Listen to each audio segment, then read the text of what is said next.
Oh, welcome back, everybody, to the Dusty Bender podcast. I am Chance Watson. With you, as always, Taylor and Aaron, coming at you guys, folks. This is our, what is it when somebody dies? The eulogy? Yeah, the Googleizer. We got to give the eulogy here. We're gonna move right into it right after we pay some bills. Folks, we give a quick shout out here to the Hub Tavern out in Spokane, Washington. Absolutely love Dave and Mona. Best people that you'll ever find. They really are the greatest human beings that you will ever meet. Go on out to the Hub Tavern in Spokane, part of the Anchor Alliance. That means they are officially affiliated with the Seattle Kraken.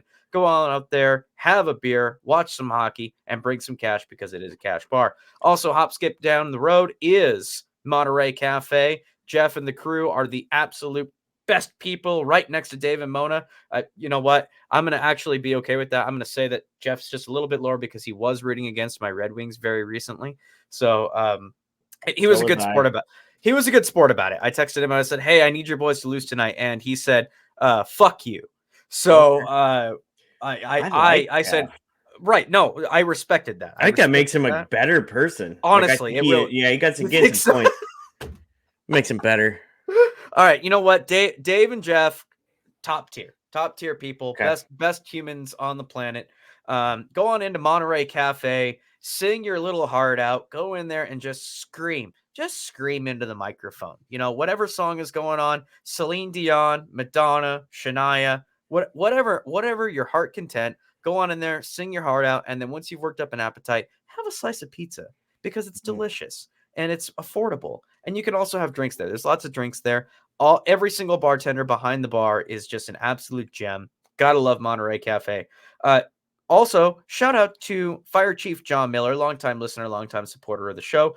As we record this, he is out at the Fireman Cop hockey game that's going on just down the road from me. Yeah. Is he playing? He's not playing. But he is there. I know. That's what I told him. He's got, who's the kid from Mighty Ducks that can skate really fast but can't stop? Luis Mendoza. Okay, so John Miller is the Luis Mendoza of the fireman hockey players. Nice. He can skate very fast. He's just got to get stopping down. He can't stop. Yeah, he's got to stop.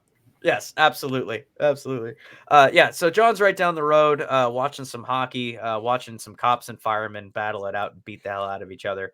But absolutely love John and supporting the show for the long time.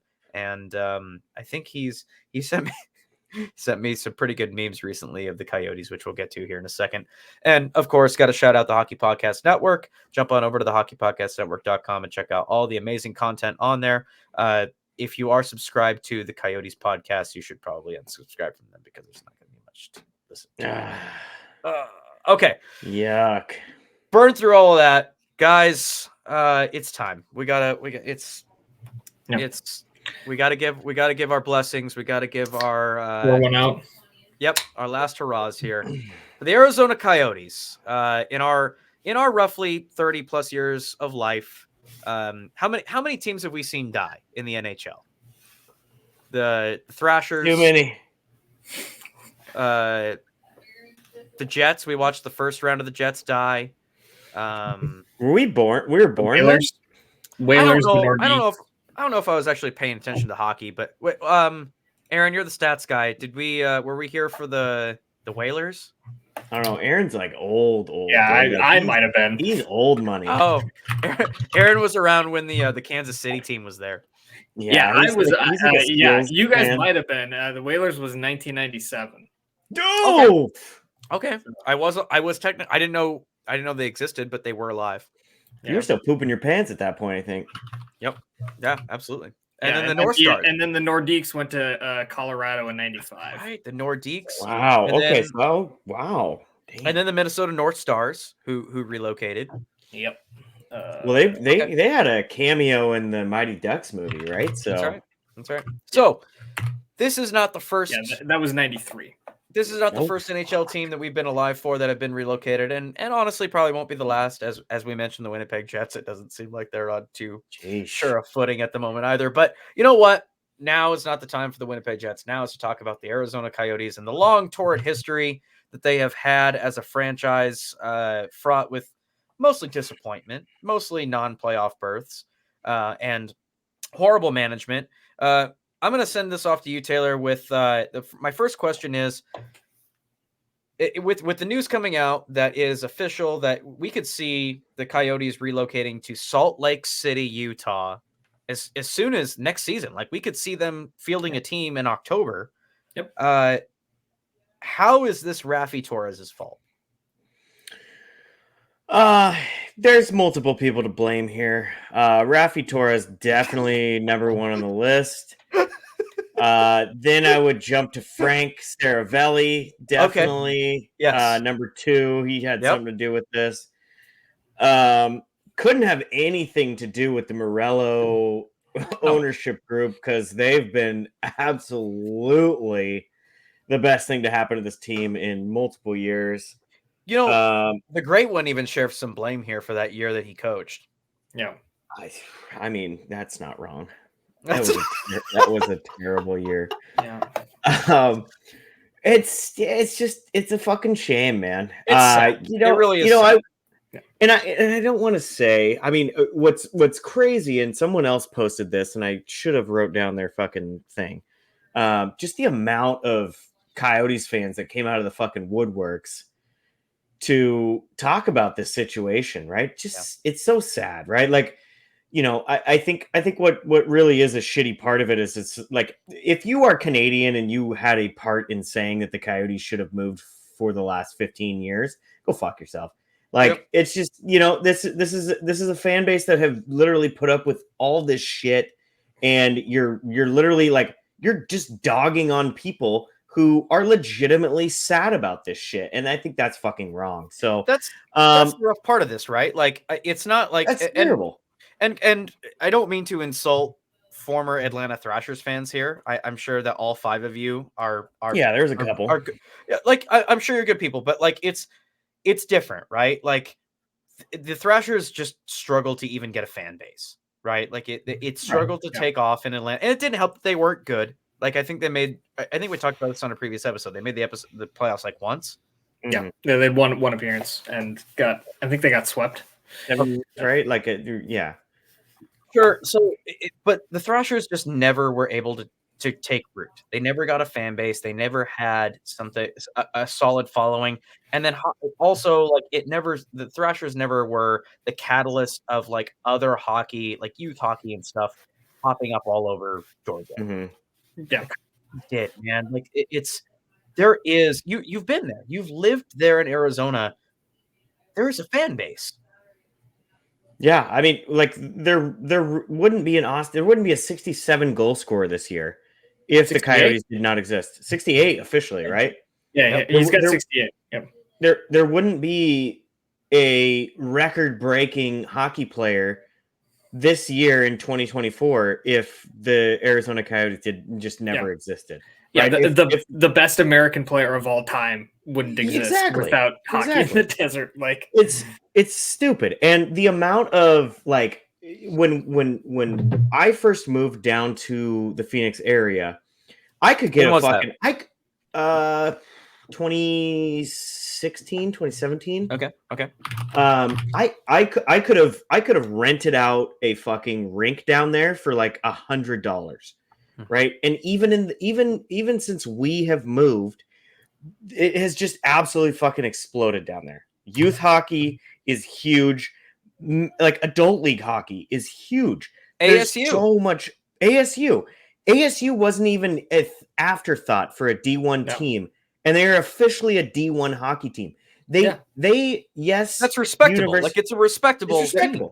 They're good. University of Arizona, it wasn't even talked about. They're starting to put together a team. It's just hockey absolutely exploded down there. And the Roadrunners too, down in Tucson. Yeah. Runners, those games were fun as fuck, dude. Like we went to two of those games. They're super fun. AHL, right? It's just it's such a blast. So it's a damn shame. And you know what? There's not really a lot of people to blame except for ownership, man. Ownership just couldn't figure it the fuck out. They could not. I mean, when the Coyotes got sold, this was 3-4 years ago now, when they got sold to the Morello group, I fucking said it. I fucking said it on this podcast. This isn't who you need to be running the fucking Coyotes. Right. And it's a goddamn shame that it came around full circle. It's just the way it is, man. And he's going to get like $600 million. It's ridiculous. And get ridiculous. Like exclusivity rights. So like once he gets his arena situation figured out, he's like front of the line for expansion. No, right. That's like the thing that like Friedman had talked about was like as a part of this sale, he has like 5 years. Yeah. Crazy. And if they get the arena figured out, he like cuts in front of Atlanta and wherever else for expansion. And they would he would get like a deal out of it because they don't want to end up in court for the relocation. And here's the issue with this. The amount of Coyotes games that I went to where it's the other team, it's the Canadiens teams. And so this is one point that I fucking hate the Canadiens fans. The country, right? Not Montreal. The fact that these fans are literally being like, yes, good, fucking move them. 90% of these fucking games are literally Canadian fans coming to Arizona to play golf and still watch their fucking team play hockey. It pissed me off. It's mind-blowing that it's literally like you have no idea. You're so disconnected from support your own fucking outside teams. Of fucking like, Toronto. Winnipeg is struggling. Like you can't even ridiculous. You can't even hold on to the teams that you have. Like Winnipeg is struggling. Like we're sitting here going like the NHL has bent over backwards to try to save Arizona. And it's not and no, if you're sitting there going, well, how is that fair? It's not fair. It's 100% not fair. It's not fair. I'm not. It is. The Coyotes were Bettman's baby, and he did everything he could to try to keep them there. But at the end of the day, Gary Bettman cares about the almighty dollar, and he's got somebody in Salt Lake City that's like, I will write you a check right now for this team. Mm-hmm. From Pepsi and the Mormon Church that has successfully ran multiple sports organizations. Like he owns the Jazz, he owns their MLS team. Like it's like a better guy to be in business with because he like is supportive of successful. And it's like agree with that 100%. We're sitting here criticizing like how bad it is to leave Arizona. Like it's everybody wants hockey in Arizona. Okay, not ever. Some people say that. If you're one of those people that's like, they don't deserve a fucking hockey, fuck you. Okay. Like there are some of the most passionate, like fuck a Toronto Maple Leafs fan saying like, we've been through like a Coyotes fan has gone through so much fucking bullshit, man. Yeah. Dude, and if you're still a Yotes fan from day one to now, like, goddamn, man, like hats off to you. Like you've gone through so much shit. Yeah. Ultimately for it to not work out. And it's not because you didn't buy enough jerseys or it was because you didn't go to enough games. It's just, it was out of your control. Like if anything, if the most cynical take that I could make is that if the team had more success, maybe, but even then, they were screwed though. Like the players had disadvantages off the ice to do well on the ice because of the poor management of this team. So I love that point. I think that's you're spot on there. I think the biggest thing, right? If you look at a lot of these successful teams that have been through some of these rebuilds, right? And not saying that Arizona went through rebuilds, they just weren't good for a very long. They were never good. Like they had one season where like they made it to the semifinals, I think. Since we've been following, right? They have made the playoff. They made the playoffs within the Doan years, the Roenick years. They made the playoffs during those years. Yeah. Those were good Phoenix Coyotes teams. Coyotes. They even beat the Hawks one year. Like they beat the Hawks in like the opening round or something once. The Mike Smith year, I believe. But so the biggest thing that they did is they had fucking squirrel syndrome and they moved out to Glendale because Glendale was building a new fucking arena in an area that had a ton of potential, right? They had a David Buster's and shit out there, right? Like it was a building area. Is that the sign of potential? Well, they had David Buster's, man. Yeah, they had David Buster's. They had like a fucking Regal. They had everything. They had it all. They had it all, and they squandered it. They got Hawaiian shaved ice in the parking lot. Holy fuck! When you can lock down a D&B, that's the place to be. Like, that doesn't sucker you into going someplace. Right. Come on, dude. But here's the thing, right? They were playing in Phoenix. Granted, it was the Sun Stadium, right? So they were playing at what a lot of AHL teams essentially do, right? It's a basketball arena plus a fucking hockey rink. But they moved to a area, a very I don't hate Glendale, but it's much more low income than 90% of the fucking Phoenix Valley, if you know anything about it. And they moved out there and then still got fucking pushed out money wise. So, just leaving centralized Phoenix, Scottsdale mayor is a whole other situation. That guy's a fucking idiot. Tempe for voting down in arena in a place that literally was a fucking dump and then was like a mine, right? Like there's just it's ridiculous. It's fucking stupid. So I mean, at the same time, as much as the Morello group and the owners before these guys were just an absolute shit show, there's a good chunk of Arizona that basically was like, fuck you, and just stuck the bird up. So, not saying that Salt Lake City is the answer, because seeing their fucking stadium, it's an absolute joke. Like they're literally going to do what Arizona was pretending to be in the situation of trying to find a new fucking arena. They're going to be in the same fucking situation. They just can hold twice as much fans in a shitty fucking arena. And it's a better long-term, as a part of the sale, they're like, you need to figure this out. But he has a professional, they're not playing second fiddle to Arizona State. It's not. And that's that might be the kicker. The problem is they couldn't answer that question of how, even if they win this auction, they're like 3-4 years out. They wouldn't. Yeah, exactly. They were like, we're not going to have this done until 2027. That's 5 years in mullet, dude. You can't do that. And Gary is committed to having a team in Phoenix. Oh yeah, exactly. He wants that TV market. He wants that money. He knows that it is a lucrative. Look at. He won't give Quebec City a second look. He's done everything except tell them directly, "Fuck you." He will not go back to Quebec City, but he's willing to give Atlanta a third kick at the can because he knows that it's one of the top 10 TV markets. He is going to. He's all about the money. So this is. Are we sitting here saying this is not Arizona's swan song?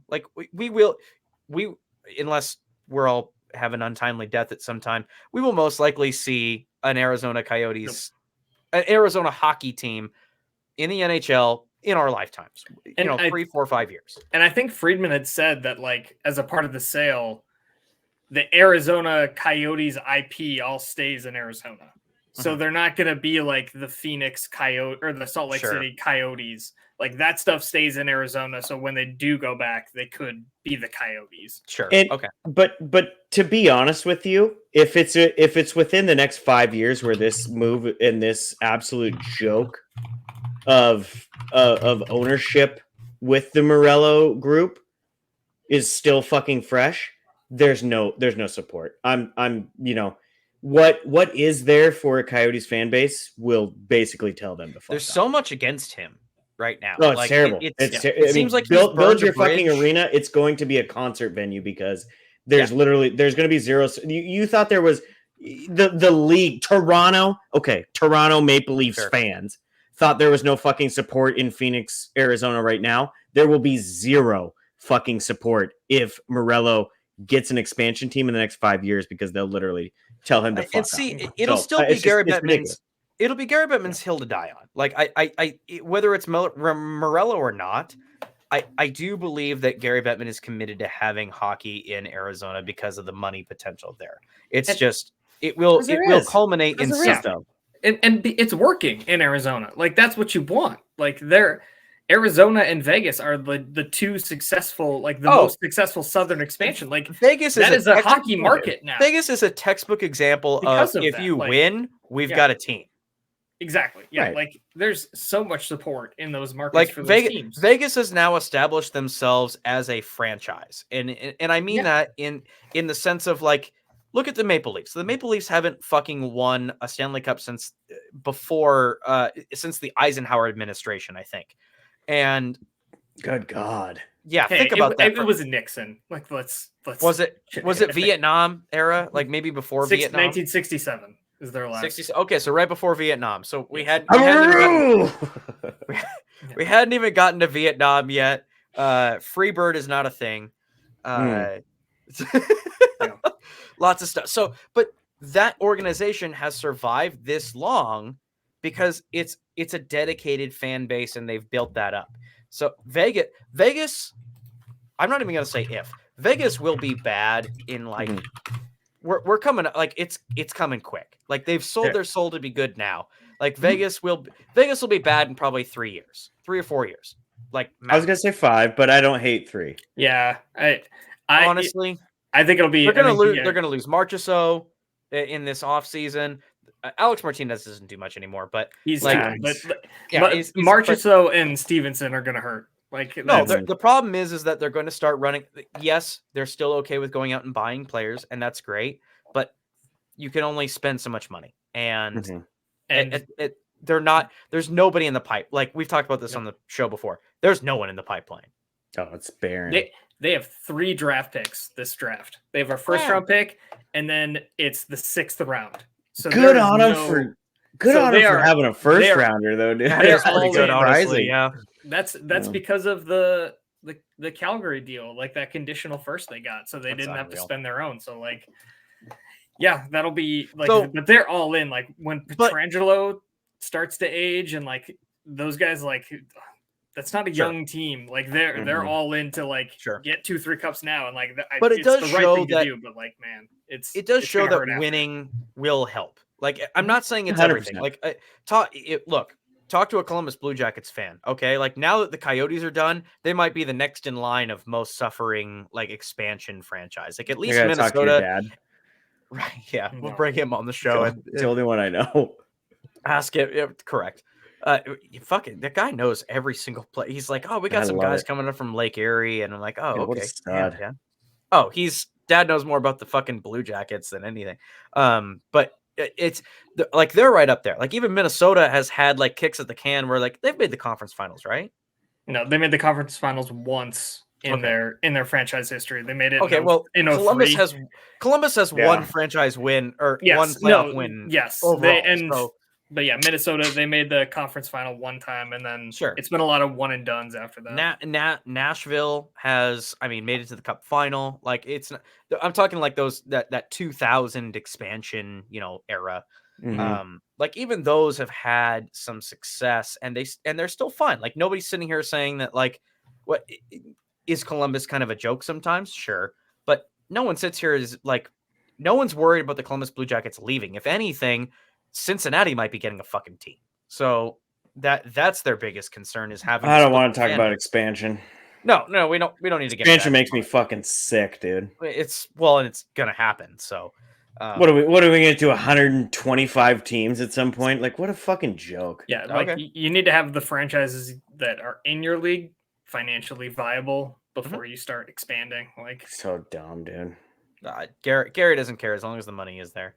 And what are the 10 Commandment Salt Lake City team? What the fuck are they gonna? So like I know people in southern Idaho are like, I don't ever want to fucking go to Salt Lake City. Like, well, it's not close. Where are you getting this fan base, dude? I have such a bad. This is how bad I was with geography at this time. I was like Salt Lake City might be getting a team. Like, oh, I've got buddies in Boise. Like that's just a hop, skip, and a jump, right? No, like 4 hours. No, it's not a hop, skip, and a jump. It's not 4 fucking hours away. It's such not a joke. Yeah, I know Mormon people in Idaho Falls, Idaho, southeast Idaho that are like, I don't ever want to fucking go there again in my life. Right, and they for sure won't watch fucking like people beating each other up and like beer being sold in the fucking stadium. And I will actively root against a Salt Lake team. But that being said, I hate this team. That's my least favorite team in the fucking league now. I hate this team. That team sucks. And I love Clayton Keller. And I love Logan Cooley. And I love Dylan Gunther. But I fucking hate them. Like I will literally pour beer. Like if I somehow one day sit in the fucking lower bowl I will find a way to pour my beer on those 3 players. You mean your water that I cherished? Your 1.5% beer that you bought at that arena? Yeah, I'll find a way to pour my Pepsi products on their fucking heads. What a joke, dude! What a fucking joke we live in. So, Eric, could you look up if there's any are there any morbid players in the league that are super like Zach Hyman's probably the Stalls, right? Zach Hyman's I'm Jewish or something like that. Are there any outwardly Mormon players in the league? I'm very curious about that. Derek Ryan apparently is likely the only Latter-day Saint that's coming up is Derek Ryan. So he's immediately demanding a trade. Apparently, yeah, 100%. He's gone. I don't think he has a choice in the matter. I think that the church the church sends him a fax. They're still living in 1987. We can't wait to see you. God. Yep. Fucking Spokane boy, Derek Ryan. Okay. If you love the Lord, you will play for the Salt Lake City Tablets. Right. So let's. I think we've written the swan song on Arizona. We know it's happening. It could be, as I mentioned previously, it could be as early as next season. The turnaround. It will be officially, I think. If that happens, they'll announce it next week. Dude, the turnaround on that is insane. I understand it's not an expansion team, so there's a lot less logistics, but it's still crazy to me that we'll go from April, May, June, July, August, September, October, 6 months. We'll be starting up a brand new franchise with a brand new team and identity and everything. Mm-hmm. That blows me away. When they went to Winnipeg, it was really quick too. Okay, it was enough. When they announced they were leaving Atlanta and going to Winnipeg, it was the same thing. Where it was they got it going. Okay, there was one day there was nothing, and then the next day was oh yeah, by the way, we're moving to Winnipeg and we're leaving tomorrow. It was we'll start playing there in a couple months. Yeah, pretty much. Okay, yeah. So I want to. Look, as somebody who. There is a part of me I love hockey going to different markets. I love the game spreading. I'm not in a perfect world. Both Phoenix and Salt Lake City would have a hockey team. In my personal opinion, I love the game spreading. I wish every major city in every state had a hockey team. God, I hate you. I want hockey to. I want to be able to sit down at a bar with a dude from Nebraska and be yeah, fuck Omaha. Yeah, those guys suck. I want to be able to bullshit with that guy at the bar about how his team sucks at hockey. Yeah, at some point you got to grow the fuck up. I got to grow up. Yeah, you got to fucking grow up and quit having conversations in Omaha, Nebraska about the other fucking Nebraska. Your favorite team is after a Disney movie. Shut up. Yeah, dude. And you know what? I fucking hate Iceland. Okay. The evil ice hockey, the evil team from Iceland. Yeah. Never forget the Goodwill Games. Oh my God. That's not for me, dude. Should I order that mildly racist Viking Iceland jersey that they wore? Yeah, the all black jersey with the blue. It's all black. It just says Iceland, and there's a shitty cartoon of a Viking on the center. Yes. Yeah, and you're still somehow less hated than Chicago Blackhawks fans. Yeah, where's the cancel movement on that movie? I haven't heard anything on it. Well, somebody should reach out and too good to be canceled, baby. That's true. That's true. Yeah. So we've talked about the Arizona side. Let's talk about the Salt Lake side. Obviously, I will never go there. I will never go there. I'm gonna go to the first game just to say I did. Good for you, dude. Have fun drinking fucking water. Actually, I take that back. I'm gonna go to the first Kraken game down there. First time that the Kraken. You can't take it back. You said what you said. I expect to see you. Yeah. Well, okay. They're gonna have a prayer. They're gonna have instead of the fucking instead of the fucking oh my God, they're going to anthem. They're going to have a prayer. They're going to have a fucking prayer, and I expect you to be at the fucking altar. Yep. I can get behind the fact that Jesus is from Kentucky. I can get behind that. He wasn't though, right? It was somewhere in the Appalachians. something like. Is that Kentucky? Maybe Kentucky is in the Appalachians. I don't know. It is in Appalachians. No, that's okay. Thank you. Like geography and stuff. This is not a geography podcast. Yes. Yeah. So I ain't going to any of those games, dude. Nope. No, I won't do it. I will go. I will go see them get their ass kicked. I'll go to get their ass. Yeah, 100%.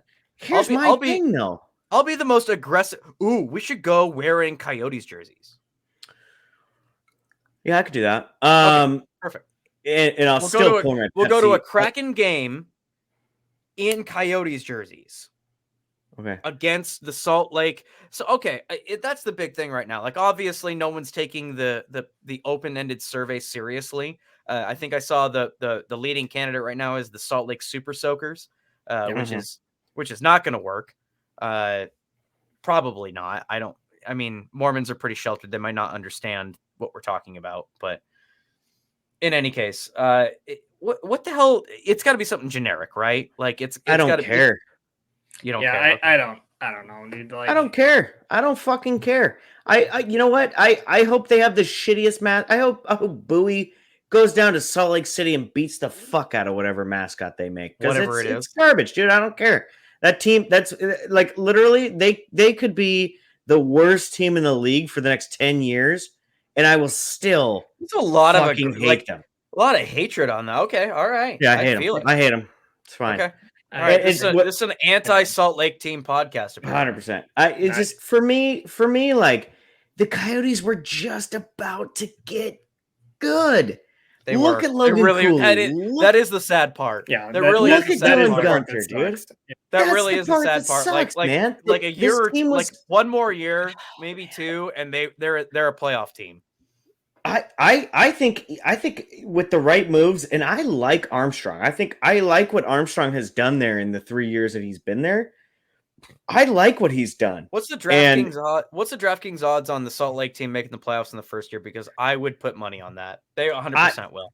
You know, I think it changes, so I don't think it matters because I truly do. There's been people who have brought up the idea of some of these players requesting trades to not play in Salt Lake City. And I think we see that. I really do think we see that. And it'll be if you have a no move, that'll probably fuck yeah.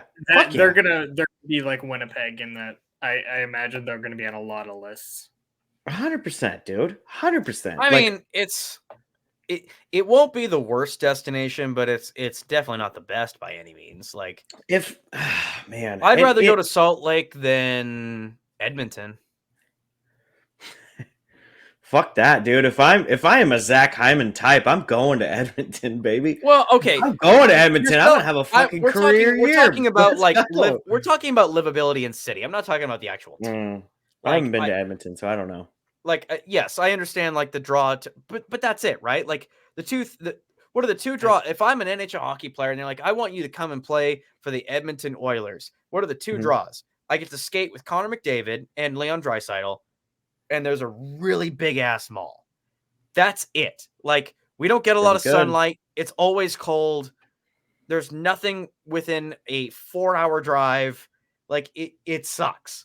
Like, they could say that about where you live right now, dude. Like, what are you talking about? No, I don't even have the mall. Like, what do you mean? Yeah, you don't even have a mall. And you definitely don't have Connor McDavid and Leon Draisaitl, dude. I don't have Leon Draisaitl. I have Connor McDavid. I've got the Chiefs that got swept in 4. Okay, so do the same thing for Salt Lake City. Like what is Salt Lake City? I'm going for it. It's got really good skiing. It's a lot of good skiing. Water skiing. I've got a source on the ground in Salt. I have a friend that lives in Salt Lake, and apparently it is actually not like the actual like bar scene down there is actually kind of fun. From what I've been told, it's just the state laws are like the alcohol, like that is the issue. Like you're dealing with like nothing's open on Sundays and you're dealing with low percentage alcohol. So you got to drink more and that kind of thing. But there are ways around it. And apparently the bar scene in Salt Lake is actually not terrible. I was surprised just as much as you were when I said this. Like I was like, no fucking way. I don't believe that for a second. And apparently I've gone to multiple bars in Salt Lake City. So living in Phoenix and having to drive up to Southeast Idaho, we would go through Salt Lake City all the time. Okay. And there ain't shit, my guy.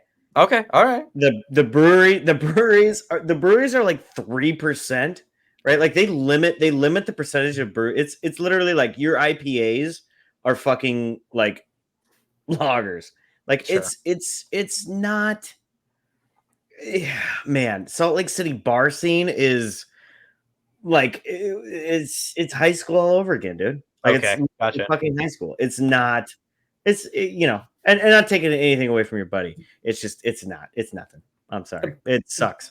But Salt Lake as a sports town, like they show up for the Jazz, they show up Sure. for like their MLS team. Like they're gonna have a fan base of people, but yeah, it's not gonna be like a destination for it. It's gonna of course it's gonna not, be but, like Columbus. It's gonna be right. Ottawa, But think like, I was gonna say that's like 20 but, of the 32 NHL teams. Like but there's not gonna be like who people don't go to Toronto because it's a destination place. People go to Toronto because it's the Toronto Maple Leafs or the Toronto fans aren't gonna go to fucking Salt Lake City to go watch their team play, right? So that's the benefit that Arizona had. Is Arizona was literally they got the fucking Waste Management Open there. They got spring training baseball there. Yeah. There's so much going on in that fucking city that it was like, okay, fuck yeah, I'll go there in the middle of the cold ass winter. Sure. What the fuck are Toronto fans gonna go to Salt Lake City for?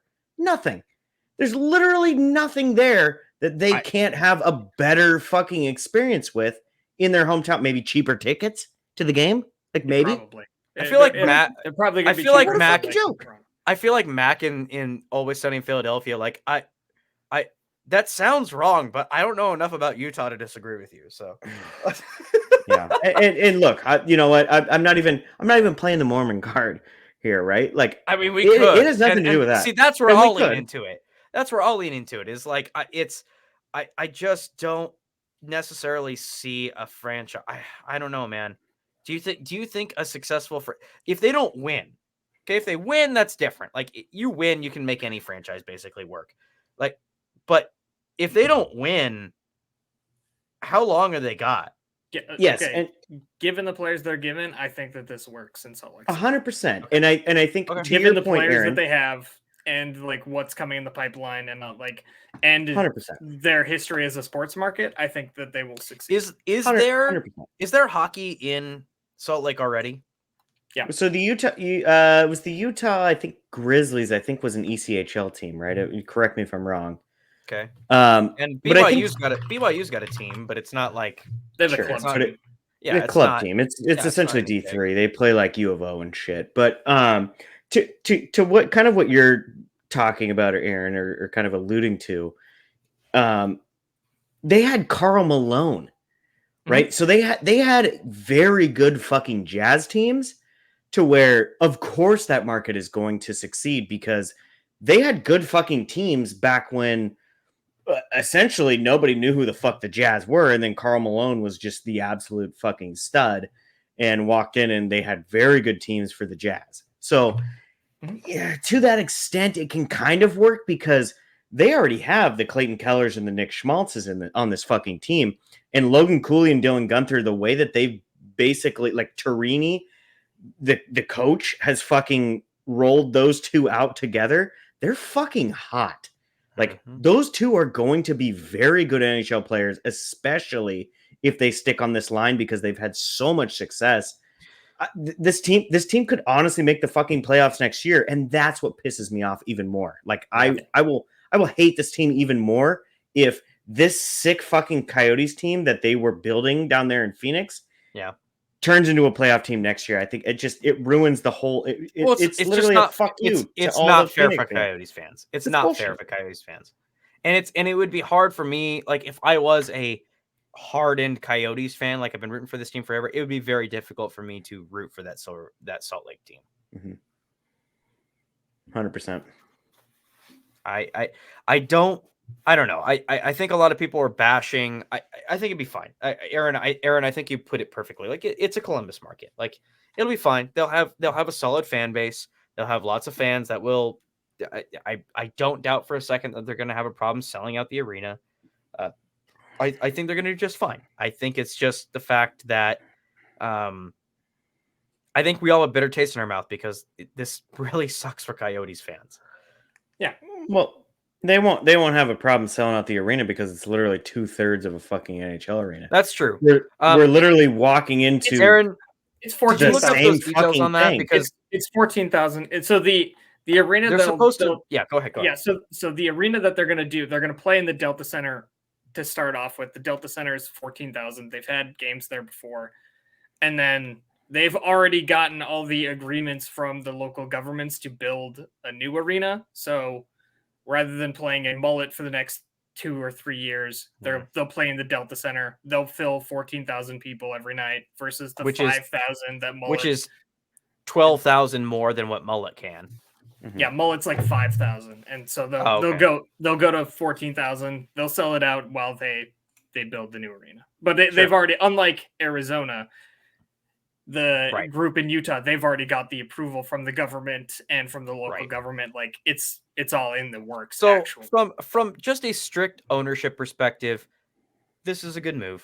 Like it makes sense. It is better for the league as a whole. Yeah, it's from a strict fiscal ownership stability perspective. Totally get it. Totally understand. And I do think hockey will thrive there. Especially you guys make good points that this team has a decent shot at making the playoffs next year. So we'll just have to see how that develops and how that's implemented. Do you guys think that ownership keeps all the same pieces in place, or are we looking at a new GM and a new coach? No, I think they'll keep doing what they're doing, right? Like if they move on showing signs of progress. Yeah, if they move on from Armstrong and Torini, they're idiots. Okay. So. Okay.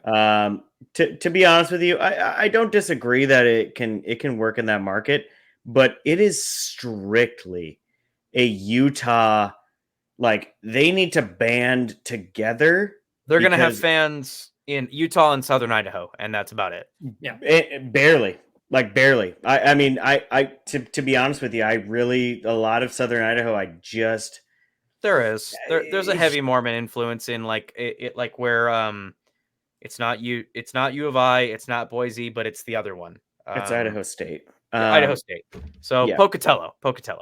Yeah. And that's Idaho, fine. You better hope that fucking sustains. Yeah. You better hope that sustains because there's not a lot. Like Utah's on a fucking island, my guy. Like it's just there's nothing. It is. Literally by design. Yeah, exactly. So nobody's going there. Nobody's going to support them. So. It better become a part of the fucking Mormon church for them to go to hockey games. Like it's just the way it is because they start to get into these times where this team maybe isn't as good, and I don't. Hey man, maybe the Jazz are good at the opposite times, and that's what American Jesus might be sending down some new plates here anytime. And Kentucky Jesus. That's right, Kentucky Jesus is going to be sending down some new plates, and Jesus. It's going to be written in it. That's the episode right there. The plates are going to say that you got to support the Super Soakers. Sure. I've seen a few thrown around of like what the team's going to be. I'm very curious. You guys think that like maybe even like especially with the ownership, maybe they follow in like the pattern of the Jazz, like maybe blue and yellow. I have no idea. I hope so. Like, I'd like to see them do something interesting with the colors. What's the etymology of the Jazz? Like, I don't understand. They were originally the New Orleans Jazz, and then they got relocated to Utah, and they didn't change the name. Oh, that's the thing. Yes, so they can't use Coyotes. So that's not official, but that's one of the things I think that like Friedman and some of the other insiders have said is that the Coyotes IP would stay in Arizona so that if they got a new team back, they could keep all the Coyotes versus like Salt Lake City having those rights. So, well, that's stupid. Yeah, I don't know. I don't know if that's not official, but that's what I've seen in some of the reports. I don't know what they're going to call that team. I hope it's the Lakers or something. The Lakers, the Salt Lake Lakers. Salt Lake City Lakers. The Salt Lake City Lakers. I was something stupid. It might honestly be something stupid. Like what? Aaron, what's the MLS team called? That's a good question. 1 second. Okay. Salt Lake City Peppers. Taylor, do you want to pay some bills while Aaron looks that up? They're just called Real Salt Lake. Yeah. They're called what? Real Salt Lake. Real? Yeah, REAL Salt Lake is the name of their team. It's like a soccer thing. That's a soccer thing. It's like there's like Real Madrid. Yeah. It's so they're just. What does that mean? What they do. Nobody knows. It's like the real. Yeah. They're like that's like the real team, you know. There's like a fake team. As opposed to the fake team? Yeah, there's like a fake team, and then there's like the real. So it's Spanish for royal. So it'd be Royal Salt Lake. I don't like that as much. Okay. Well, that makes sense because they genuinely do think they're royalty there. So okay, that's fair. It could be. You know, it's got $20 says that it's going to have some sort of like Mormon connotation to it. 100%. Yeah, the Pepsi products, Salt Lake City Pepsi products, the Salt Lake City Mountain Dews. There you go. Well, you know what? We know hockey games move fast, but with DraftKings Sportsbook, an official sports betting partner of the NHL, you can score faster than anything happening on the ice. This week, new customers can bet $5 and get $200 instantly in bonus bets. Download the DraftKings Sportsbook app with code THPN is in the Hockey Podcast Network. New customers bet just $5 on the NHL and get $200 instantly in bonus bets. Only on DraftKings Sportsbook with the code THPN. The crown is yours.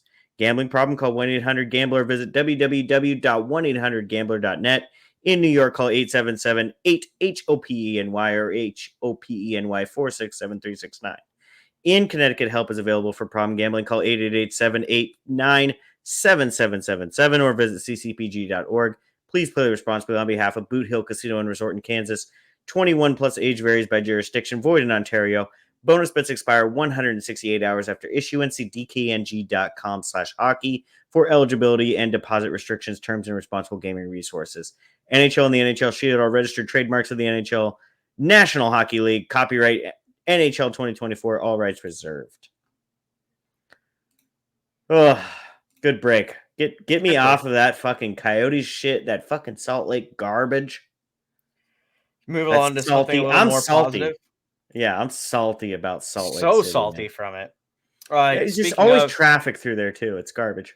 Yotes just beat the Edmonton Oilers 3-2 in overtime.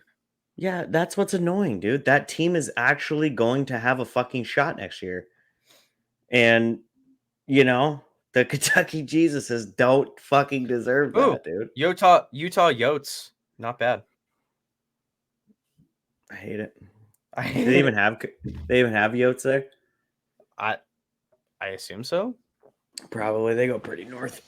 I don't really know. It's a good question. All right, what else we got on the docket, man? So other breaking news. I believe I don't know if it's official yet, but it looks like the Golden Knights are about to punch their playoff ticket. I hate it.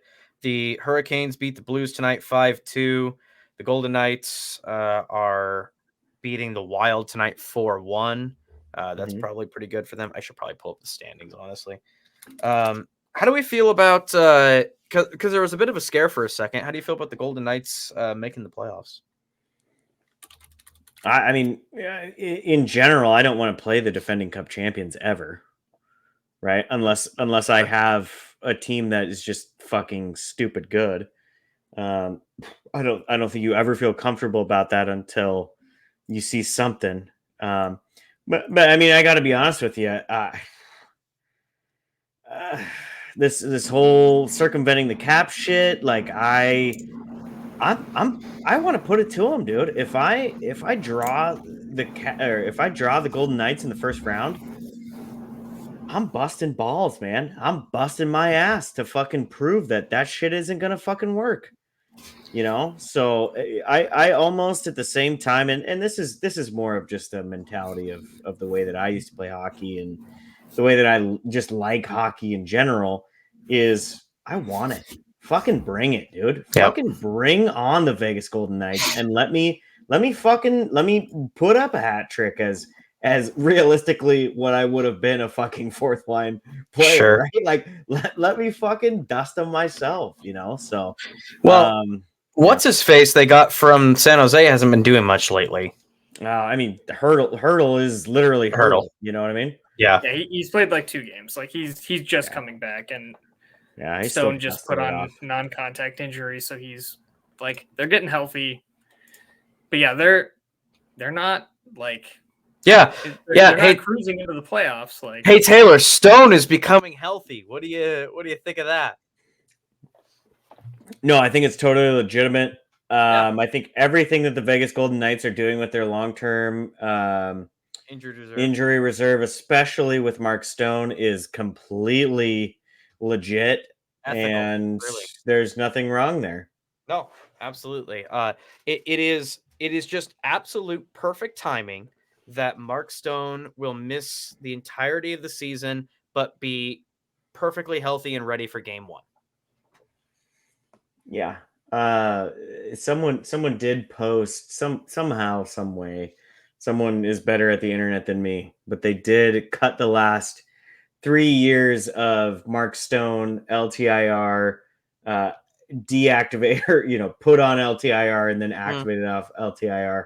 And it's stupid. I mean, it's literally like we've talked about, right? This was gonna happen. Every team there's a reason that GMs don't want to get rid of this, is because they could potentially at one point use it. But I mean, for them to continue to say that this isn't fucking planned is an absolute joke. Right. I know his spleen was fucking split in half and absolutely fucking exploded all over the ice. Yeah. But come on, dude. It's literally, it's perfect. It's too fucking perfect. And they've been doing it for the last 3 years. It is what it is. I think that was our point. Is like, it's not necessarily like we understand that everybody, like NHL GMs, don't want to get rid of this because they could exploit it as well. And I guess I get that. Like, if everybody has the advantage, then it's not an advantage. So I get that side of it. But I think what everybody's pissed off at is like, it's a blatant circumvention of like, Stone is healthy. Like, Stone can play and he's not. But we're going to pretend he's not, and then he's going to start game 1 healthy. And I think that it's just because we were reminded of this during the Kucherov Cup, right? Like, guy missed a whole season. Yeah, he missed a whole fucking season. Comes in during the playoffs, and somehow the fact that he gets his name on the cup for that blows my mind. Mm-hmm. I understand that Kucherov is a big part of that team, but also I'm in the camp of thinking that the Tampa Cups are kind of fake. One of them more so than the other, but they're both fake cups. In any case, okay, so as it stands tonight, it sounds like the Vegas Golden Knights will clinch, which means the West is set, the Blues are out, the Wild are officially out. It's all done. You might, be jostling for some positioning here. Well, actually, even that, the position, Winnipeg Jets and Colorado, they've been swapping spots for a little bit, but that's just home advantage. Right. Yeah, that's like the only thing. Other than that, they're pretty set. Unless I think the only thing is like I think Vegas could theoretically catch the Kings. Theoretically, yeah. So like there's, do you want the wild card versus like playing for the wild card and sure second or third in the Pacific? But yeah, it's all just matchup stuff at that point. Right. With Vegas in and everything kind of set in the West, other than matchups, I mean, like trading around and whatnot. I actually am excited for playoffs in the West, and I would even go as far as to say that I genuinely think that the Cup winner will come from the West this year again. I think the West is stronger than the East. I really do. And yeah, but the matchups, like Jesus, if you're coming out of the Central and you have to play, you're Dallas, you have to play, or excuse me, you're Colorado, you got to play Winnipeg, then you're going to have to play Dallas, presumably. And then you're going to have to play whoever comes out, like Vegas. Like, if that's your road to the Cup, like, Jesus, that's a bunch of really good teams. There's no easy matchup. Like, looking at just first round, the easiest matchup is LA. Yes, correct. Yeah, 100%. See, watching the game that they played against the Ducks, that is the easiest matchup. And LA is not bad. Like, they're not elite, but they're not bad. Like, whereas whoever is in the East that's going to play that second, like whoever's going to play the second wild card, you're playing a bad team. Like, yeah. Pittsburgh's a bad team. Washington's a bad team. Detroit's a bad team. The Flyers are a bad team. The Islanders are a bad team. Like whoever meets that second wild card spot in the East you're very happy about your matchup. Yeah, I mean, with the Kings, you still have multiple cup winners in Drew Doughty and Anze Kopitar, where they're gonna will that team to at least a fucking battle, right? There's a very good chance that they can do that. I really like watching their game, specifically against the Ducks. I think they looked a little better against Calgary. The first part of the game against Calgary, I don't think they looked very good at all. Let's save our picks for next week, but are you excited for like the very real possibility of an LA Edmonton rematch again? No, I want to see Vegas Edmonton, dude. I want to see Vegas Edmonton in the first round. That's what I want. Okay. I mean, that's also possible in the second round, but I don't know. I don't know, man. LA and the Oilers have met in the playoffs for how many years now? 3, 4, 2, something like that. I think it's 3. I think it's 3. Yeah. So I mean, in that regard, yes, because I think LA's had their number at least one of those 3 years, right? So like, yep. I think it would be kind of fun to see some of the young guys on LA, and I mean, not even young guys, right? They still have the Arvidssons and those kind of guys. Like they're not young at this point, but yeah, I mean, that's such a lose fucking. I'm not tuning into an Edmonton LA because it's literally the fucking 2 of my least favorite teams. Like I would never. I'll get on their Twitter, right? Like after in that series, I'll literally be just mesmerized by their Twitter because it's literally 2 of the fan bases who are the most fucking annoying. Right. So like I will for sure be tuning into those Twitters, but yeah, for me, like that's not even one I'd be watching. So it really wouldn't matter to me who's coming out of it. That's fair. Let's shift focus a little bit to the East because the East is still, I can't believe I'm saying this, still very much up in the air, right? It's crazy. It doesn't seem like anybody. Well, okay, actually, that's not true. We can, I think, confidently say that the Islanders and the Penguins are the 2 teams that have gotten their shit together. Islanders I don't think we can confidently say anything about any of these 5 teams. No. Well, even though I mean, in the last 10, Islanders are on a 6-game win streak, and the Pens are 7-0-3 in their last 10. Yes, not, but in terms of these teams, that's not nothing. Yeah, but if you tell me the Pens fumbled the last 4 games or 3 games, like that's totally believable. Like they're not surprising. Yeah. Well, and there's a very real possibility that we're going to get 1 to 2 teams with a very significant negative goal differential. Crazy. If it's the Caps at -42, that's fucking insanity, dude. Yeah. That's insanity. That's closer to the bottom of that fucking division than it is to the fucking top. That's insane, dude. The Buffalo Sabres have 1 more win than the Washington Capitals. Fuck. Don't even get me started on the 3-point system, dude. But the Capitals are in playoff contention. Yep. Crazy. It's crazy. Yep. There's I have seen I want to talk about this a little bit. I know we've kind of brought it up a little bit, but Detroit Nation is kind of fucking falling apart, man. Yeah. There's a side that's reading into Yzerman basically saying we should be battling for a playoff spot. It doesn't necessarily mean we're going to make the playoff spot. And then there's this whole other side of Detroit Red Wings fans that are just fucking sick of it, dude. And they're ready. They're like, this is a failure if we don't even make the fucking second wild card. And I don't know. I kind of laying right in the middle, man. It's crazy. It's crazy. Two bad losses this week. Getting shut out. That was a good game by Pittsburgh, though. You at least get a point. But yeah, like you drop that point to Pittsburgh, and then getting goalied by the Capitals. Like that's Lindgren, dude. Lindgren fucking. Lindgren was doing breakdance moves on his fucking helmet, dude. It was ridiculous. Yep. He absolutely was. It's the Wings are in a situation again. I think people need to take into expectations of what we expect from the Red Wings this year. And you're right. Are they they're not Ottawa and they're not Buffalo. Like they're gonna most likely go up to game 82 with they're fighting for a playoff spot.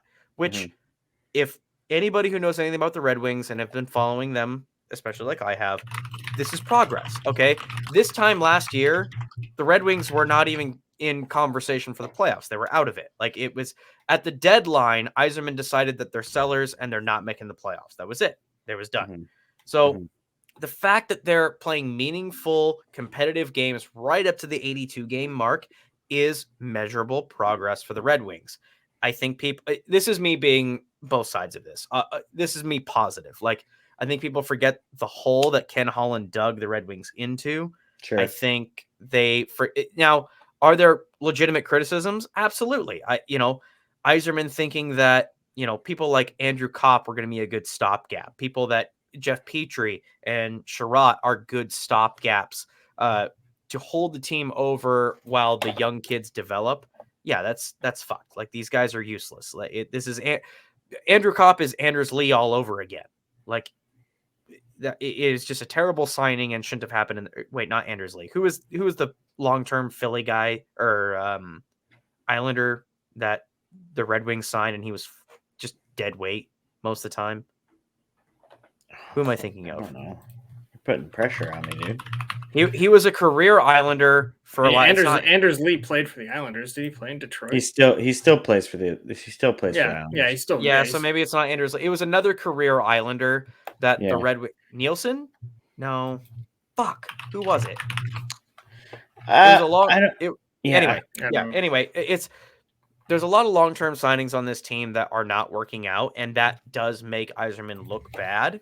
But I think Yzerman's just thinking more long-term. But I do understand fans that are like, bro, it's been like 4 or 5 years. Like, they're getting tired. They're getting tired. How much time do you fucking need? And I think what's most concerning to me is the fact that they are in the playoff push and they're 3-4-3 in their last 10. Right? I think if you're in this position right here and you're playing meaningful games up till 82, you want to see some fucking grit. You want to see some just meanness, dude. Like, you're not getting it. You're not getting it. The goaltending is still a huge problem. Goaltending is an issue. You're not getting consistent goaltending. The defense, it's Moritz Seider versus the world. Like, sometimes Sherratt can play a decent game, but Petrie is a massive liability. Wallman is schizophrenic. Sometimes he's, can save the game, and other times he will score on your own goal. He's trying to wrestle Crosby. Yeah, right. Exactly. Gostisbehere he's an offensive defenseman, but he needs to be playing in like second, third line minutes, and they keep making him the power play quarterback, and it's just not. And to be completely honest, there's been some early rumors that you and all three of us even talked about off of mic that I want to say Michael Bublé, but it's not. It's the St. Louis coach, Craig Berube. Berube, yes. I almost wanted to say Michael. It's fucking. It's God. I wish it was. You know what? I almost said Michael Bublé. His performance at the All-Star game, it might as well be Michael Bublé. Red Wings coach would be fantastic. That would be great. Yeah, you'd fucking sing him to bed. Coach, how did the game go tonight? And I did it my way. Okay, that's pretty good. Thank you. I feel like I could do cruise ships. No. Let's back that up a little bit. Okay. All right. Yeah, you got to keep working on it, but all right. Well, cruise ships, I mean, that's already a pretty small. Yeah, but I mean, dive bar with hammered people. Yeah, I mean, you could go to you could probably go there and do your thing. Karaoke at the alley. Yeah, there you go. You can do that. There you go. Yep, you got that on lock, brother. Yeah. All right, perfect, awesome. But yeah, no, it's so I've heard rumors of that, and honestly, there's a lot on Lalonde here, or Lalonde, however you say it. Player placement, the fact that Patrick Kane and DeBrincat are not skating a line with Larkin is just bizarre to me. There's a lot to worry about that team, and unfortunately, or fortunately for the Red Wings, it doesn't seem like anybody else has gotten their shit together. Like the Caps are active sellers, and the Penguins are very much. This is, you guys tell me, is this the Penguins' last hurrah? Really? I mean, probably, but like Sidney Crosby is still Sidney Crosby at the end of the day. How many more years can he put this team on his back? Nobody knows, dude. He might play to 60. Like maybe 2. Like, but you never know. Like, he's. I think that's very optimistic. No, for sure. But like, he's giving you like one of the best years of his career at 36. Stupid. Like, I don't know, man. Like, but he is carrying that team. Like, he was a monster 100%. Against Detroit. Like he was. He looked really good. It has nothing to do with Malkin. It has nothing to do with Malkin. No, yeah, Malkin looks definitely cooked, and Chris Letang's starting to show his age. It's all Michael Bunting, dude. Hell yeah, man! Fucking Bunting, dude. Bunting is Dubas's buddy. Well, turn that team around. Bunting's not young either. Like he's coming up on 70, so. Yeah, no, he's going to be a rookie next year. He's turning 54. He's not as old as Jeff Carter, who is still on that team. So, oh my god, I forgot Jeff Carter's alive. Yeah, Jeff Carter is still playing meaningful minutes for the Pittsburgh Penguins. Good for him. What a guy. Yeah, he's hanging around, dude. Good for him. All right, hey, before we move on, yeah, our picks from the last episode. You guys hanging on, or are you switching it up? God. I will never forgive the Philadelphia Flyers for the one time I express any confidence in that team. 9-2 to the Habs. It's the Couturier curse. The Couturier curse, man. Dude, it was. I'm never. And they're somehow still in the race. It's crazy. Yeah, they had a very nice start to the season, and that has carried them, dude. Well, and I did like the very somber. You guys should watch, if you haven't seen it, watch the very somber interview that like Torts gives. It was the first time that he was like kind of real and not just being like chest puffer. Like he's like, look, man, we played a good game. We just don't have the talent. Like they're just a better team. And in the NHL, that's a lot to admit for a coach, because this is a league where everybody's like, no, they weren't better than us. We just didn't have enough heart, or we didn't have enough grit, or we didn't work hard enough, or we didn't want it more. And, intangibles that make it seem like if we just played a little better, we could have beat them. Torts being real for a second and actually just being like, we played all right. Like they're just really good, and we're just not really good. Yeah. Like I respected that. Yeah, I said that to you guys because that's when I was like, oh, he knows it's done. Like, yeah, and that, God damn it. I mean, that's what when we had our buddy on from the network, and we were talking about we were talking about the Cutter Gauthier Drysdale trade.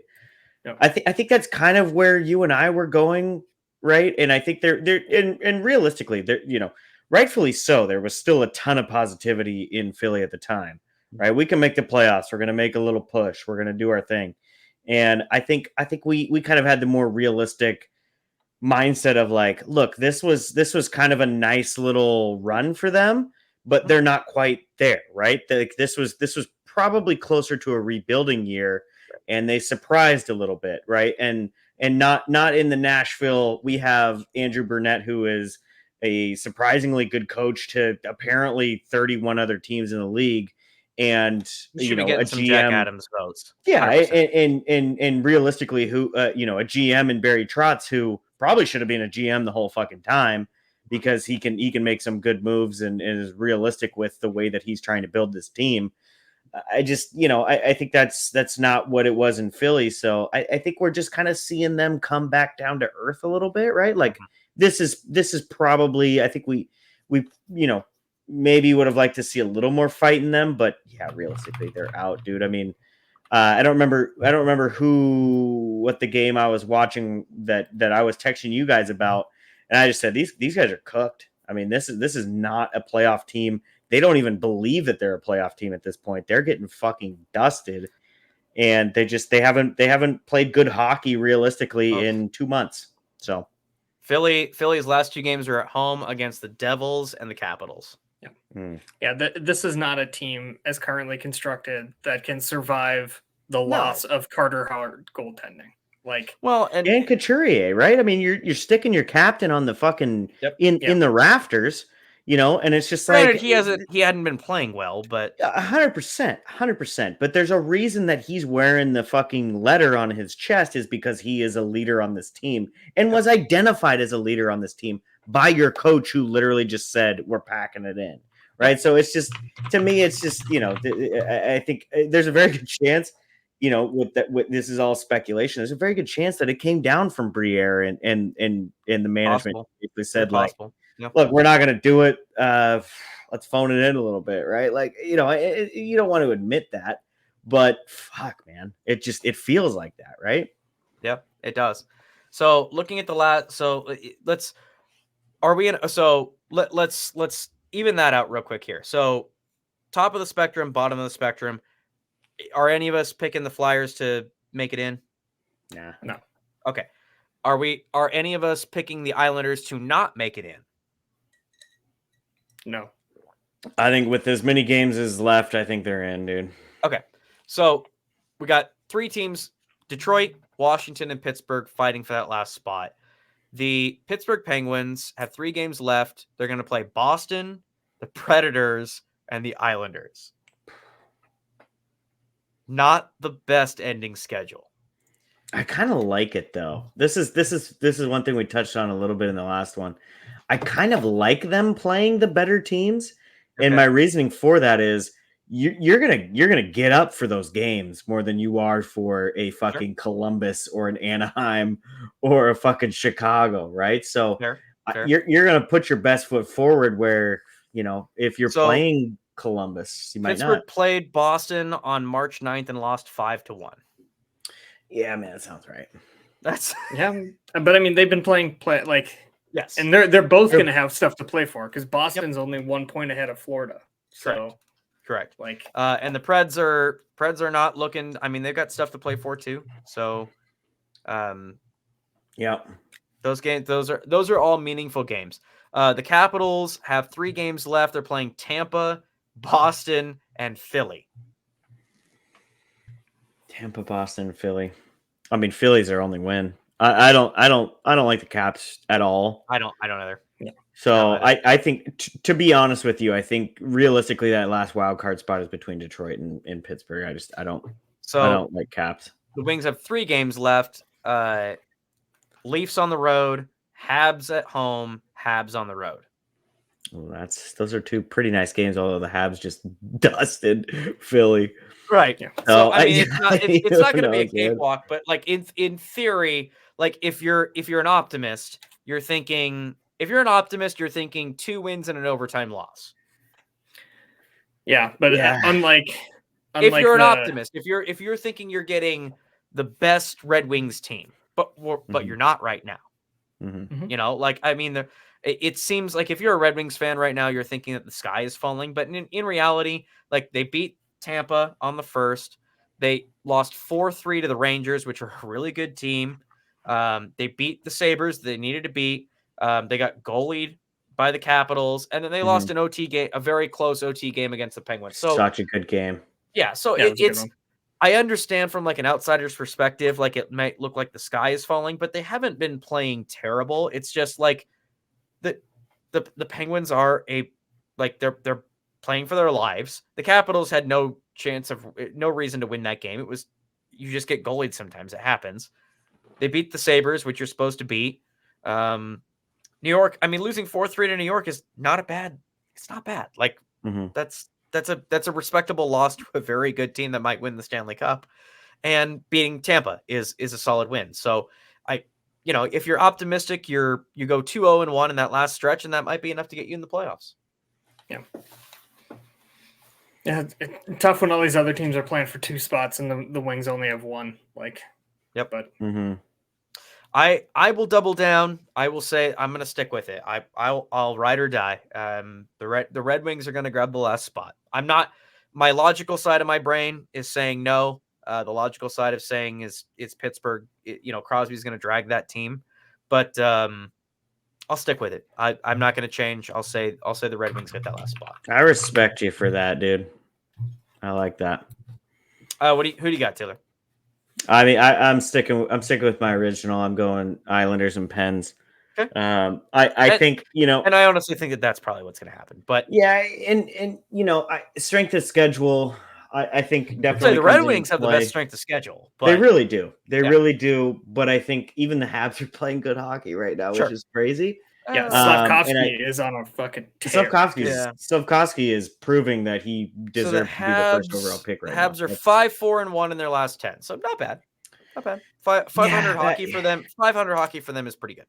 Yeah. So I mean, in reality, if you're looking at that record, right, they're winning one of those games against the Wings, and then the Wings have to win the other one against, I think you said Toronto.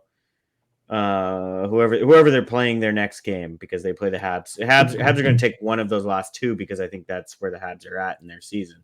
Yeah. So I mean, realistically, but yeah, I don't know. That's the thing. I honestly, I wish the Pens and the Wings were playing another game, because it was a fun one to watch, and it's really gonna fucking matter. Like, it's leave it like the only it has nothing to do with the Red Wings. Like, I feel like the Leafs will just leaf that game. You know what I mean? Like, they might they could just fuck it up because they're the Leafs, and that's what they do. Austin Matthews will prove me wrong. He'll put up 3 goals in that game, or 2 goals. He only needs 2. He'll put up 2. Yeah, he'll put up 2 in that game. He'll literally fucking message me on Twitter. And then the Red Wings will still fucking win. So that's true. So let's wrap on that. Aaron, tell me a little bit. We've got some star players that I'm sure you guys have heard of, listeners. Yeah. That are coming up on very unique milestones. Tell us a little bit about that. Yeah. So so we talked about Austin Matthews, 68 goals. So he has set the cap era goals record. He's the first player since Mario Lemieux in 95-96 to have more than 65 goals. He's the 13th player in NHL history to score over 65 goals. Then we had Ovi in the Red Wings game. He became the first player in NHL history to have 18 30-goal seasons. And Crosby, also against the Wings, got his 1,000th assist, and he passed Phil Esposito for 10th all-time in NHL scoring. Crazy. You know what my favorite is? So Austin Matthews is going to hit 70. He's going to hit 70, yeah. I'm still going to say he's not going to hit 70 just to, for shock value, but he's going to hit 70, and it's going to be a fucking, fuck Arizona hockey, because, fuck him. Seeing Crosby's 1,000 assists. So someone did the fucking research, and I, again, should have their name, to who he was passing the puck to, right? Like, who his assists were to, because someone literally shouted out that, like, as soon as he hit this milestone, someone said, like, he's a bum. He's only been passing to, like, great players, and that's the only reason and it's just it's someone trolling, right? There's no way you legitimately think that that's the thing. But it was literally like Malkin was number 1, and then I don't even think Gensel was number 2, but it was literally like you hit Gensel, and then you hit like Kunitz and Pascal Dupuis, and there's just some fucking stupid people on here who are just like, if you're questioning his 1,000 assists to some of these realistic bums that he's been passing this puck to, like, it's such an accomplishment, and shout out to him. He's one of the greatest. He's definitely one of the greatest of our generation. I mean, I think that'd be hard to fucking argue that, since we all started really following the game, he's not one of the best players to ever do it. It's insanity. It's insanity. So yeah. I couldn't agree more. It is truly a remarkable time. We live in, when Biz first said it, that we're watching arguably the greatest season of the NHL ever. I still don't necessarily 100% believe in that, but if he would have worded it differently, of like, are we seeing the most skill that's ever been in the NHL this year? I would say question. This is the most. This is the. If you are just a skills guy, well, you know what? We've even seen a lot of physicality. Fuck, man. He might be right. Like I'm not saying he's 100%. I haven't watched every year of the NHL, but Christ, man, we grew up in the dead puck era where we liked hockey when it was the most boring. Yeah, what is so? Jamie Benn won the scoring title with like 82 or 84 points or something like that. And McKinnon's got like going to have like 140 or something this year. Yeah, we're going to have multiple. There's a potential we're going to have multiple guys with over 100 assists. It's nuts. Not even points. Assists. That's insane, dude. Yeah. So it's so dumb. There is an argument to be made that this is like there when you say it's the greatest season ever, like there's a lot of things to consider. Like there's got to be, gravity of a situation. I'm sure a Red Wings fan would argue, like, the cup year that they won where Konstantinov got in the car crash, like that's impactful. Or who is it that Jaguar, he lost a family member, but he still won the Conn Smythe. There's big moments that we've seen. But man, from start to finish, like honestly, it's been a really great hockey season. And as somebody who has a very realistic possibility of not having any of my favorite teams make the playoffs, I'm still very excited for the playoffs. Yeah, it's gonna be. I definitely like the uptick in fighting, because fighting is a great part of this game. Absolutely. Domi throwing the gloves down with fucking, what was it, Simon Nemec or someone fucking ridiculous from New Jersey, because they literally just like tapped Austin Matthews the other day. That's not hockey, dude. I'm sorry, that's terrible. So I just wanted to give a quick like non-shout out to Toronto Maple Leafs and their fans for encouraging. It wouldn't be a DB episode if we didn't insult the Toronto Maple Leafs. It's ridiculous, dude. I'm so sorry. Like, don't be that guy, dude. I mean, listen, Taylor, they're destined for another first round exit. Cut them some slack. No, I'm not going to cut them any slack, but I do hope that they're out in the first round again. Yeah, definitely. Let's say. So, for those who are unfamiliar, we've announced it before, but next Friday is going to be our playoff preview episode. We're planning it right after the season ends, so we'll make sure that all the games are over, or at bare minimum the series are set. Maybe we get frisky and do it on a Thursday night if everything is set and the last games on Thursday mean nothing. But we'll have all our playoff picks off, and you know what? We might. I'm not even going to say it, but it's very possible we might even have a celebrity guest. Oh, very possible. Okay. Very possible that we have a celebrity on the show. I don't want to spoil it. I don't want to get hopes too high, but it's very possible that we have a celebrity guest on the show. All right. Now I want to know. Yeah. Very possible. Jeez. Very possible. I don't know them. I don't know anything they've been in. No, never. I don't know the guy at all. Real quick before we sign off, I just got to know. Did Adam Pelech mean to fucking hit Mika Zibanejad, or is that just... That is like a Rorschach test of whether or not you are an Islanders or a Red Wings fan, of how you see that play. Because I see it as being totally he didn't mean to hit him, but he didn't mean to get out of the way. No, 100%. He just skated into him, and Aaron's assessment is 100% correct. It's the worst thing that's ever happened. Like it's Aaron's assessment. If anything, I blame who is the skater, like the one who ran into the right. Well, Zibanejad ran into. So, in my opinion, Zibanejad ran into Pelech. But to Aaron's point, Pelech did see him. Pelech looked at him and then turned his head back to the play, and it was basically like, no way this motherfucker's gonna run into me, right? Like, there's no, it's Pelech's fault. It's Pelech's fault 100%. It's Zibanejad was not looking for a hit. I don't think he was going for a hit. He was just skating. Yeah, but neither was Pelech, dude. Pelech was literally just like, at some point, he's like, Pelech was just playing. Just assuming he's like going for a change and like he's gonna swerve, and then he's gonna swerve out of the way. I think there's just no intent. Dude. It's just incidental contact on both. 100%. Like I don't think either one of them was going for a hit. Oh God, no. Mika Zibanejad just forgot that he needed to like avoid other players on the ice. Right. And Pelech was like, well, I'm not gonna alter my path for you. Yeah. I'm just gonna stand cool. That's all I want. You're gonna run into me. Yeah, have fun. That was pretty good. Yeah, no, it's God, Aaron, do you have a quick hit? Do you have a quick hit before we sign off? You got a quickie? You want to?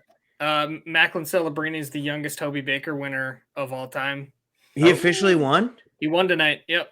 Wow. 17 years old, won the Hobie Baker. You know what? You know why I don't hate that? Is outside of Lane Hudson, he was on a bit of an island, whereas BC was fucking stacked.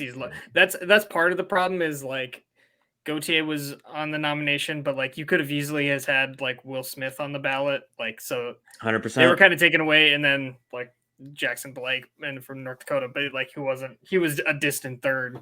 But yeah, it was you know, I personally think Gauthier had a better year, but like I'm not gonna be mad about it. But yeah, it's like him, Fantilli, Paul Correa, and Jack Eichel, I think, are the only guys to win Hobies as freshmen. That's nuts, dude. Yeah, and he's not even 18 years old, dude. Like he's gonna be fucking sick. Yeah. The only thing I have, Chance. Yep. Aaron and I are playing golf tomorrow, and we're gonna get a little hammered. You know, I mean, I think that's just what you got to do when you play some golf. Sure. So we're just I think that's a requirement. Yeah, I think so. We're probably going to talk a little bit of hockey, so there's a very good chance that I just start recording Aaron talking in his drunken stupor. You guys do a Twitter space for me. Oh God. Well, I don't know what that is, dude. Aaron does. Aaron. All right, Aaron. I'm definitely not going to do that. Okay. That's not what I need when I'm on the golf course. I'm trying to relax, dude. My quick hit is I just want to give a shout out to Sharks goalie Devin Cooley. After his very significant 40 save, 1 goal against win. I think that was his first win, right?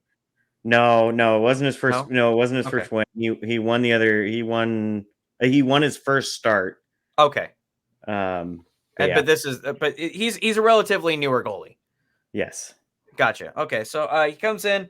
They ask him kind of about how he's feeling after the game, and he says, and I quote, I look up, I'm like, wow, a goal on 40 shots or whatever. I'm like, I feel good. It's just like nobody cares, you know? Nothing's really gonna matter. We're all gonna die.